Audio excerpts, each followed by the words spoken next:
ரசூல்லா மனசார துவா செய்வாங்க. எப்படி துவா செய்வாங்க? 3 விஷயத்தை அல்லாஹ்ட்ட கேட்பாங்க. முதல் விஷயம், அல்லாஹும்ம பாரிக் லனா ஃபீ சிமாரினா, யா அல்லாஹ் எங்கள் கனிகளிலே, நாங்கள் வியாபாரம் செய்திருக்கக்கூடிய இந்த பழங்களிலே, மதீனாவுடைய சூழல் முழுக்க முழுக்க விவசாய நிலம், பேரிச்சம்பழங்கள் அதிகமாக அறுவடை செய்யக்கூடிய, விவசாயம் செய்யக்கூடிய பூமி. அதனால பேரிச்சம்பழங்கள் அதிகமாக அங்கே உற்பத்தி ஆகும். அந்த பழங்களை கொண்டு ரசூல்லா கையில் கொடுத்தவொடனே ரசூல்லா அதை வாங்கிட்டு துவா செய்வாங்க. அல்லாஹும்ம பாரிக் லனா ஃபீ சிமாரினா, யா அல்லாஹ் எங்களுக்கு நீ தந்த இந்த ரிஸ்க், இந்த பழம், இந்த கனிகளிலே நீ பரக்கத் செய்வாயாக அப்படி சொல்லுவாங்க. முதல் விஷயம். அடுத்து ரசூல்லா சொல்லுவாங்க, அல்லாஹும்ம பாரிக் லனா ஃபீ மதீனத்தினா, யா அல்லாஹ் எங்களுடைய இந்த மதீனா நகருக்கு நீ பரக்கத் செய்வாயாக.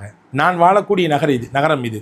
எனவே இந்த நகரங்களுக்கு யா அல்லாஹ் நீ பரக்கத் செய்வாயாக துவா செய்வாங்க. மூணாவது என்ன செய்வாங்க? அல்லாஹும்ம பாரிக் லனா ஃபீ முத்தினா வஸாஇனா, யா அல்லாஹ் நாங்கள் அளக்கக்கூடிய அந்த அளவைகளிலே, நாங்கள் நெருக்கக்கூடிய அந்த நிறுவைகளிலே நீ பரக்கத் செய்வாயாக என்று பெருமானா ஸல்லல்லாஹு அலைஹி வஸல்லம் துவா செய்வாங்க. அன்பான சகோதரர்களே, இது மதீனா மக்களுக்கு மட்டுமான துவா கிடையாது. மதீனா மக்களுக்கு பிரத்யேகமாக இது கேட்டிருந்தாலும் ரசூலுல்லாஹ்வுடைய வார்த்தை இது, நபிகள் ஸல்லல்லாஹு அலைஹி வஸல்லம் சொன்ன வார்த்தை. அதனால அந்த பரக்கத்தை நாமளும் பெறணும்னு சொன்னா, ரசூலுல்லாஹ் சொன்ன அந்த வார்த்தையை நாமும் நம்முடைய வியாபாரத்திலே, கடைகளிலே இருக்கும் பொழுது இந்த துவாவை ஓதிக்கொள்ள வேண்டும்.